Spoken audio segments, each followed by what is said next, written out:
bendecido día para ti.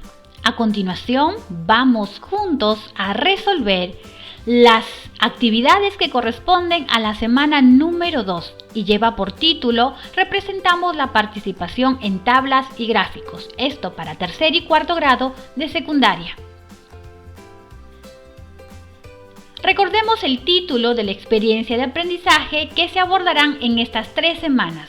Promovemos la participación ciudadana responsable en diversos espacios de la escuela y la comunidad.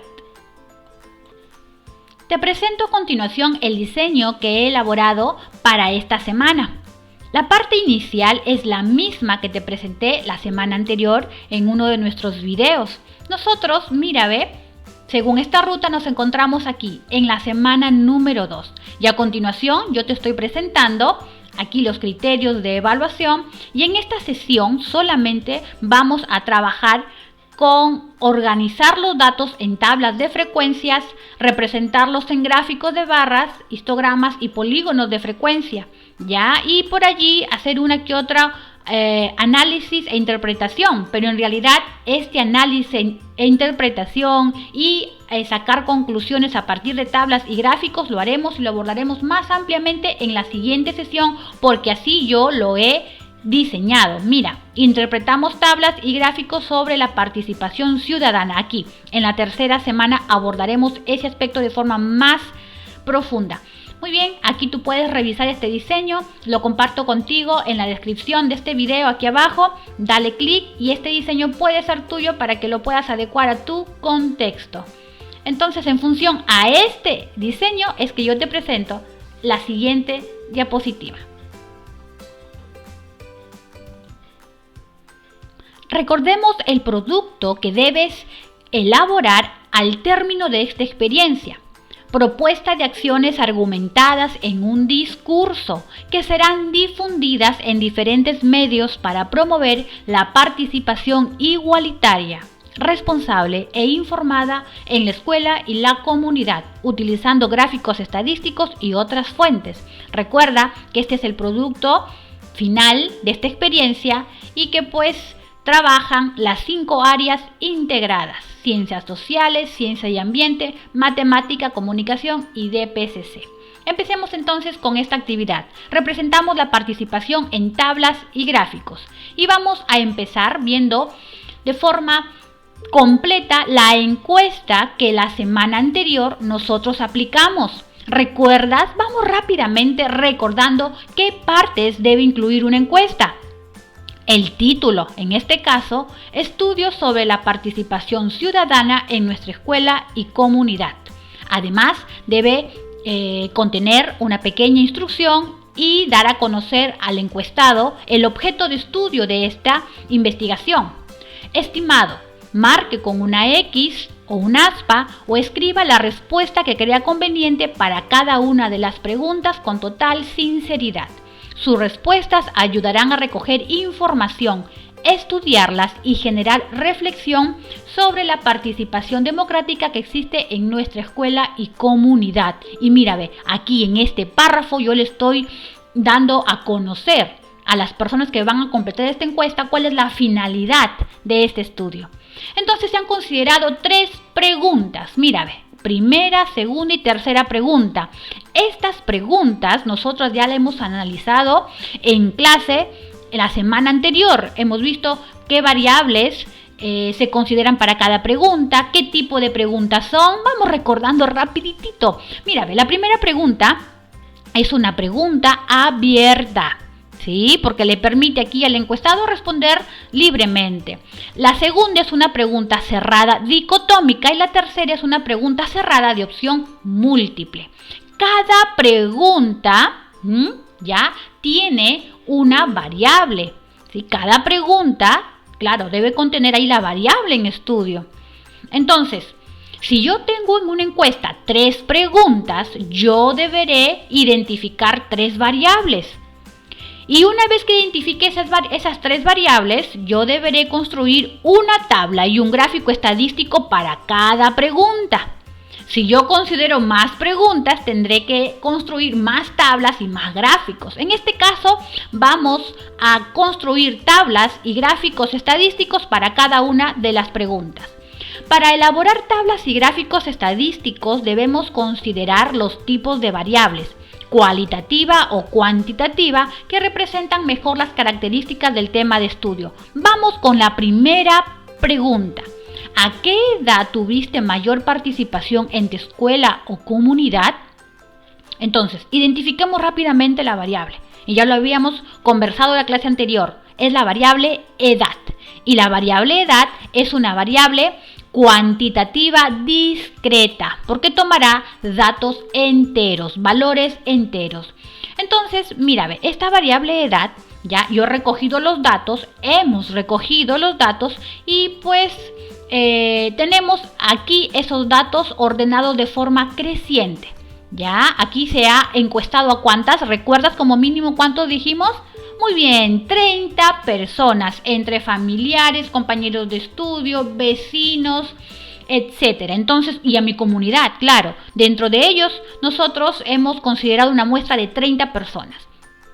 Esas 30 personas han dado la respuesta a esta primera pregunta. Vuelvo a repetir, esos datos los hemos ordenado en forma creciente. Así, mira, 7, 7, 7, 8, 8, 9, 10, 11, 12, 13, 15, 18 y 20. Aquí tenemos entonces los datos recolectados de la primera pregunta. ¿Qué tengo que hacer? Podemos ordenar los datos agrupándolos de manera ordenada. Entonces, de forma ordenada, vamos a agrupar todos estos datos porque son muchos para que yo los pueda organizar de uno en uno. Entonces debo agruparlos.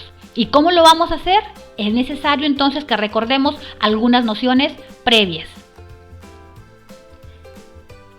Te presento aquí la tabla de frecuencias para datos o para variables cuantitativas. ¿Sí? Variable cuantitativa, te presento aquí la tabla de frecuencias. Además, si estas variables cuantitativas consideran datos agrupados, esta entonces es la tabla que tú debes considerar. Vamos a darle una revisadita cada una de estos títulos. ¿A qué se refiere? Vamos a ver. Muy bien, aquí se encuentran las clases. Las clases, que son los grupos que se van a formar. Aquí, en esta columna que está de color morado, se van a formar las clases. En este caso, yo voy a empezar a formar intervalos aquí. Y estas serían mis clases. Ahora, veamos qué son las marcas de clase. Las marcas de clase es el punto medio de cada intervalo que representa a la clase. Una vez que yo construya los intervalos aquí, estas clases, la marca de clase será los puntos medios de cada intervalo. Vamos a ver luego a través de todo un proceso cómo completamos una tabla de frecuencias como esta. ¿Qué más? La frecuencia absoluta, f sub i. Mira por acá, x sub i es la marca de clase. Ya, la frecuencia absoluta, f minúscula sub i o f minúscula sub i, que es el número de veces que un dato se repite dentro del conjunto de datos. Aquí hacemos el conteo. El conteo realizo para completar la frecuencia absoluta. Muy bien, la frecuencia relativa, h sub i. La suma de estas frecuencias es igual a 1.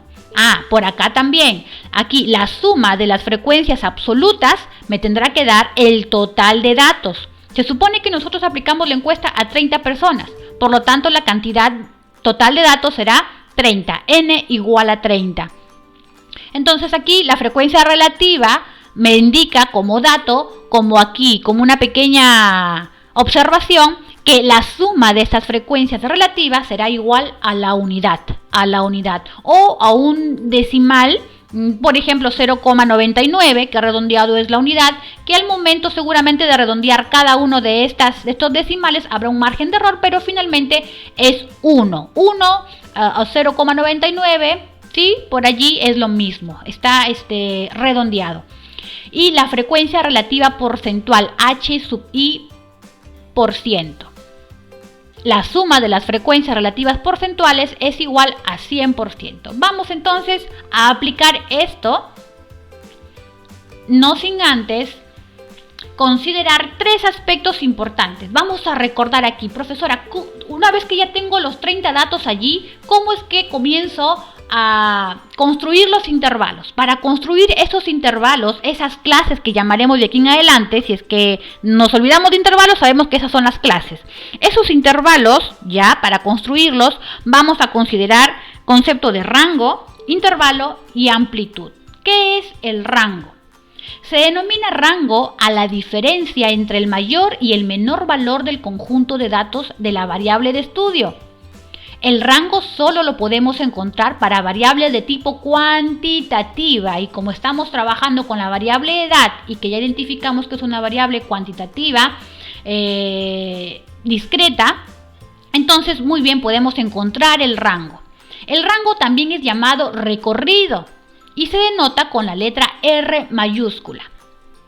Entonces, el rango, según aquí la definición, me dice que es la diferencia entre el mayor y el menor valor de un conjunto de datos. En este caso, mira, tenemos acá 30 datos, porque fueron 30 encuestados.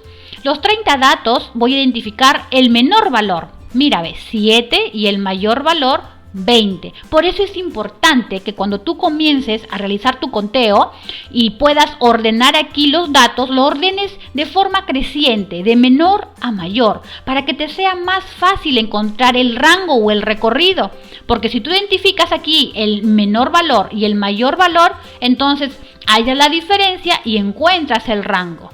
Entonces la recomendación, ordenar los datos de menor a mayor. Estamos solo para la primera pregunta. Todo esto es en función de la primera pregunta de la variable edad. Muy bien, 20 menos 7 es 13. El recorrido es 13. Apúntalo, recuérdalo porque esto lo vamos a utilizar en un momento. La recomendación es que tú tomes nota de esto. La recomendación es que tú apuntes estas definiciones, todo esto en tu cuaderno y lo interiorices, lo comprendas. Ya tenemos entonces el rango es igual a 13. Vamos con intervalos. Un intervalo es la identificación de una clase, que son los grupos que se van a formar al reunir los valores de la variable de estudio. Muy bien, entonces aquí cuando decimos intervalos estamos hablando de una clase. Si tengo 5 intervalos tendré 5 clases. Si tengo 4 intervalos consideraré 4 clases y así, ¿no? Muy bien, ¿qué más? Se utilizan corchetes para intervalos cerrados. Mira, si yo quiero considerar intervalos cerrados, utilizaré estos corchetes. Para intervalos abiertos puedes utilizar los paréntesis, el signo mayor menor o los corchetes mirando hacia afuera. Límites de una clase son los valores extremos de cada clase. Vamos a ver, límite inferior y límite superior. Aquí está, mira, este 4 será el límite inferior de esta clase y el 7 será el límite superior de esta clase, de este intervalo de esta clase, el 4 límite inferior y el 7 el límite superior. Y así podemos nosotros encontrar, ¿sí?, el límite inferior y el límite superior de cada uno de los intervalos que podamos construir. Cada clase normalmente acaba en un número. Mira, cada clase acaban en un número que es el límite superior, que es el mismo con el que empieza el intervalo siguiente, que es el límite inferior. Es por eso que los intervalos deben tener una continuidad. Ya vamos a verlo esto con más detalle aquí más adelante cuando ya nosotros organicemos la información en los intervalos. Muy bien, vamos a ver cómo encontramos la cantidad de intervalos. Se denotan con la letra K. Cuando tú observes la letra K, estaremos nosotros rápidamente relacionando a cantidad de intervalos. Para encontrar la cantidad de intervalos que se van a utilizar, podemos hacerlo aplicando dos formas. A través de la fórmula de Sturges, y que es esta, te la presento, K, que es la cantidad de intervalos, será igual a 1 más 3,3 logaritmo de n. Profesora, no nos asuste con esto. Tranquilos, no se asusten porque este logaritmo de n ya puede ser muy fácilmente encontrado con una calculadora científica. Y también podemos hallarlo de otra forma. La cantidad de intervalos podemos hallarlo aplicando la raíz cuadrada. K será igual a la raíz cuadrada de n. Pero n es el número de datos. Entonces vamos a nuestra situación.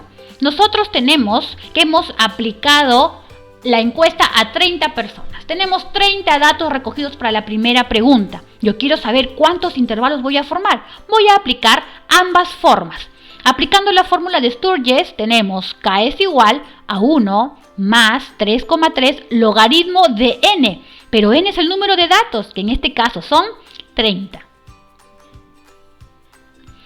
Ahora sí, voy a una calculadora y encuentro que el logaritmo de 30 es igual a 1,48 redondeado a las centésimas, que multiplicado por 3,3 y sumado más 1, tengo que K es igual a 5,88. Hasta allí, ¿qué me está diciendo? Que la cantidad de intervalos que yo voy a considerar para esta situación con 30 datos va a ser entre 5 y 6, ¿no? 5,88 entre 5 y 6. Profesora, se aproxima a 6, ya también podría ser 6. Yo puedo decir que puedo tomar 5 o 6.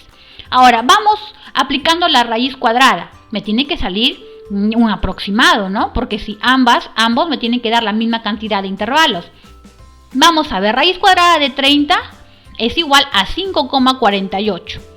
Y esto también me sale, 5,48 está entre 5 y 6.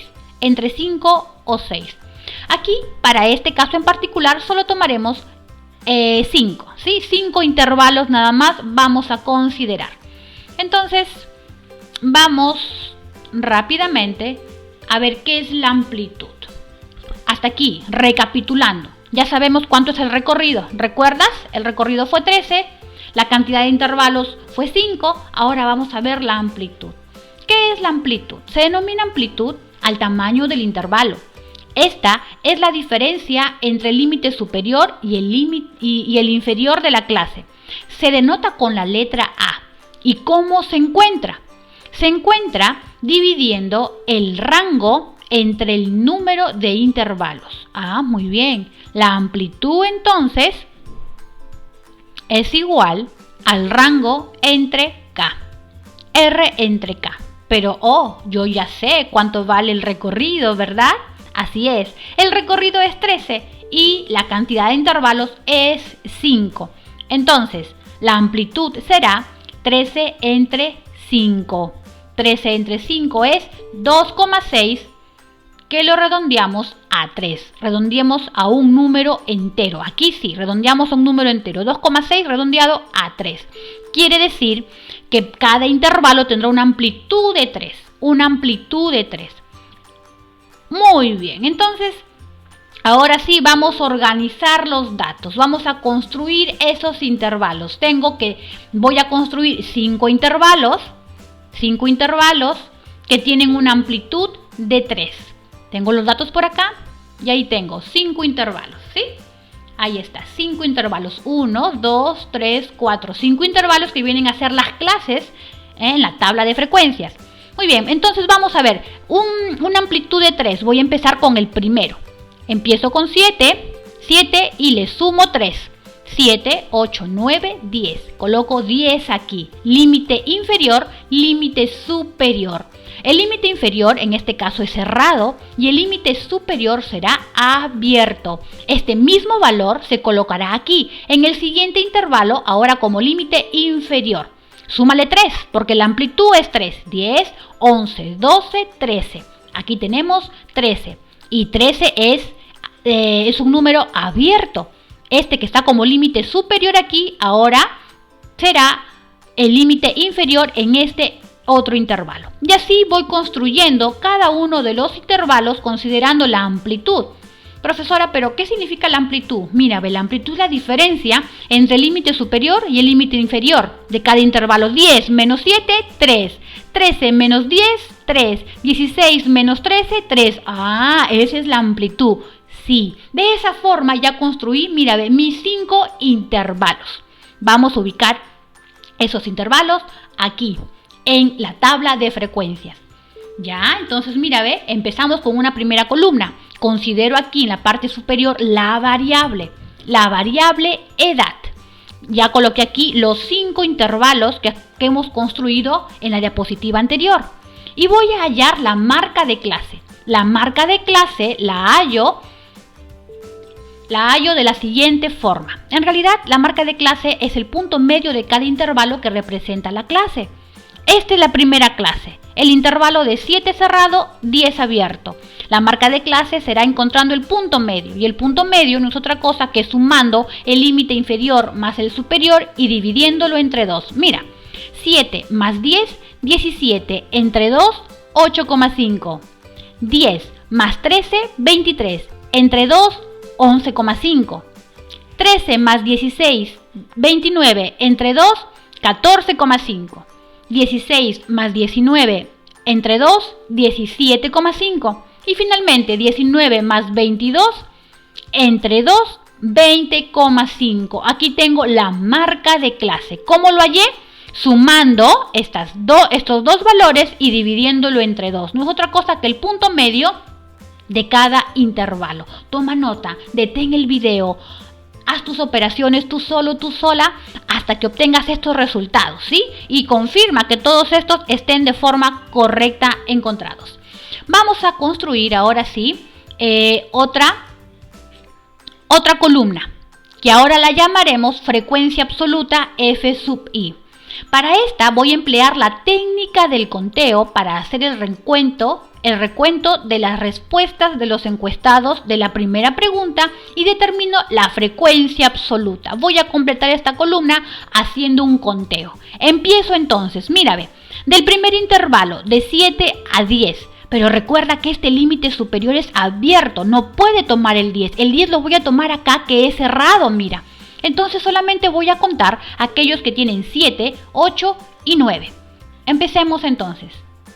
1, 2, 3, 4, 5, 6, 7, 8, 9, 10, 11, 12, 13, 14. La frecuencia absoluta aquí es 14. Muy bien. Voy con la siguiente clase. Tengo aquí el intervalo de 10 cerrado y 13 abierto. Quiere decir que va a ir de 10, va a tomar 10, 11, 12. No tomará el 13 porque el 13 es un valor abierto. Este 13 va a tomarse en el siguiente intervalo que es cerrado. Muy bien, vamos a contar. A ver, de 10 hasta 12. 1, 2, 3, 4, 5, 6, 7, 8, 9, 10. 10, la frecuencia absoluta, 10. Vamos ahora sí acá en el siguiente intervalo, de la misma forma. Considerará 13, 14 y 15. 13, 14 y 15 tenemos acá estos 4. Del 16 al 19, el 19 no se considera, solo hasta el 18, tendríamos entonces solamente este valor, 1. Y del 19 al 22 se encuentra solamente el 20 y tomaremos un solo valor también. Lo que sí debes recordar es que al momento de sumar todas las frecuencias absolutas, te debe dar el número total de datos. Es decir, 30. No te olvides que al sumar la frecuencia absoluta me debe dar 30, que es la cantidad total de datos. Profesora, pero ¿y si no me sale 30? ¿Y si no me sale la cantidad de datos que yo, de datos que he considerado? Algo falló por allí. Debes regresar y hacer nuevamente el conteo hasta que te salga 30, que es la cantidad total de datos. Vamos ahora sí a determinar los valores de la frecuencia absoluta acumulada y la frecuencia relativa. Muy bien, entonces observa aquí, vamos a completar esta columna que está acá, denominada la frecuencia absoluta acumulada, F mayúscula sub i. ¿Cómo vamos a hallar esa frecuencia absoluta acumulada? Mira, ve, esta palabra acumulada me indica suma. Entonces empezamos. Primer paso, vas a ubicar este 14 que está aquí, así mismo como está. Ubica el 14 aquí. Ahora vamos a utilizar la técnica del serruchito, ¿sí? 14 más 10, ¿cuánto es? 10 más 14, 24. Muy bien. Nuevamente, 24 más 4, 28. 28 más 1, 29. Y 29 más 1, 30. Observa aquí este 30, ¿ya? Y en la frecuencia absoluta acumulada, el 30 debe quedar en una fila anterior. Aquí, si acá es 30, aquí que tiene que quedar 30 también. Muy bien, entonces de esta forma completamos la frecuencia absoluta acumulada. No te olvides de este proceso, paso a paso, apunta por favor. La frecuencia relativa, h sub i, ¿cómo la voy a encontrar? Determino los valores de la frecuencia relativa dividiendo la frecuencia absoluta. Voy a mirar esta. La frecuencia absoluta entre el tamaño de la muestra. Y el tamaño de la muestra es 30. Entonces empiezo el trabajo. 14 entre 30, ¿sí? 14 entre 30, 0,47. Es decir, voy a dividir la primera frecuencia absoluta entre n, que es 30, que es el total de datos. La segunda, 10 entre 30. 10 entre 30, ya encontré la segunda frecuencia relativa, es decir, h sub 2, ¿no? Aquí la segunda me sale 0,33. Y de esa misma manera encuentro las frecuencias relativas para cada una de las clases. Entonces, otro dato que te doy aquí es que al momento de sumar todas las frecuencias relativas me debe dar la unidad. O en todo caso 0,99 como sale aquí por el margen de error de las aproximaciones, ¿sí? Entonces o te puede salir 0,99 o la unidad en sí, pero tiene que salirte porque 0,99 ya aproximándola pues es la unidad. Entonces la suma de todas las frecuencias relativas te tiene que dar la unidad, no te olvides.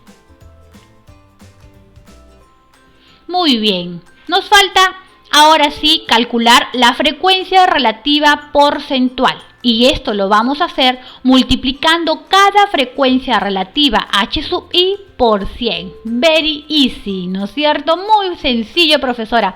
Entonces, ¿qué me dice?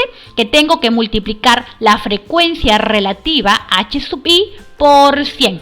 Entonces, manos a la obra. 0,47 por 100, 47%. 0,33 por 100, 33%. Y de esa forma yo voy encontrando cada frecuencia relativa porcentual, multiplicando la frecuencia relativa por 100.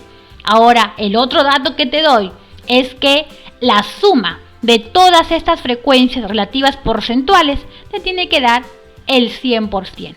O el 99,9%, que es el 100% aquí. No te olvides.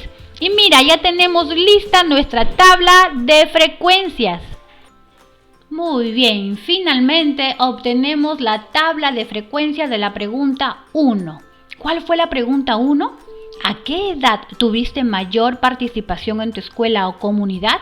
Tenemos allí entonces la tabla número 1, mayor participación en la escuela o la comunidad según la edad. Y aquí está completo. Y finalmente vamos a completar aquí con la fuente, encuesta sobre participación en la escuela o comunidad. No te olvides que una tabla como esta que acabamos de construir debe considerar su título y el título debe considerar, valga la redundancia, la variable de estudio que es la edad.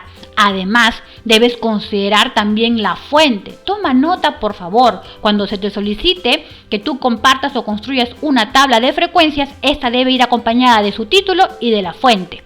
Muy bien, rápidamente, tenemos acá la variable, hemos construido 5 clases, es decir, 5 intervalos, hemos encontrado la marca de clase, sumando estos dos valores y dividiéndolo entre 2, es decir, hemos encontrado el punto medio para cada clase. La frecuencia absoluta la hemos hecho haciendo el conteo y este me da el total, al sumar me da el número total de datos del estudio. La frecuencia absoluta acumulada, ¿sí? La regla del serruchito. La frecuencia relativa, aquí lo hemos encontrado dividiendo cada frecuencia absoluta entre la cantidad total de datos, y la frecuencia relativa porcentual, hemos multiplicado la frecuencia relativa por 100. Esa es la tabla de frecuencias para la pregunta número 1. Vamos con el gráfico. Finalmente, ya obtengo la tabla de frecuencias, ahora me voy con el gráfico. Muy bien, el gráfico estadístico para la pregunta 1. Vamos a considerar aquí, ustedes pueden observar ya, el título. Voy a completarlo ahí con la fuente. Recuerda que al igual que una tabla de frecuencias, tú consideras el título de este gráfico y además la fuente. Considera esto. Profesora, ¿por qué usted me está mostrando este gráfico? Este es un histograma que además incluye un polígono de frecuencias. Profesora, ¿por qué usted ha elegido este gráfico? Mira, el gráfico que nosotros elijamos para nuestra tabla de frecuencias va a depender mucho de la variable de estudio. Por ejemplo, esta es una variable cuantitativa, pero esos datos han sido datos agrupados y por considerarse datos agrupados, nosotros hemos construido un histograma o un polígono de frecuencias. Toma nota, cuando los datos son agrupados se recomienda considerar un gráfico llamado histograma y polígonos de frecuencias. Estos gráficos ya lo hemos trabajado el año pasado, tú ya los conoces. Rápidamente, no te olvides que en un histograma tú debes considerar aquí los títulos de los ejes. En este caso, en el eje X o en el eje de las abscisas se ha considerado la variable que es la edad. Y en el eje de las ordenadas o en el eje Y, aquí en este vertical, hemos considerado la cantidad de entrevistados. La cantidad, es decir, las frecuencias absolutas. Esta cantidad de entrevistados son las frecuencias absolutas, no lo olvides.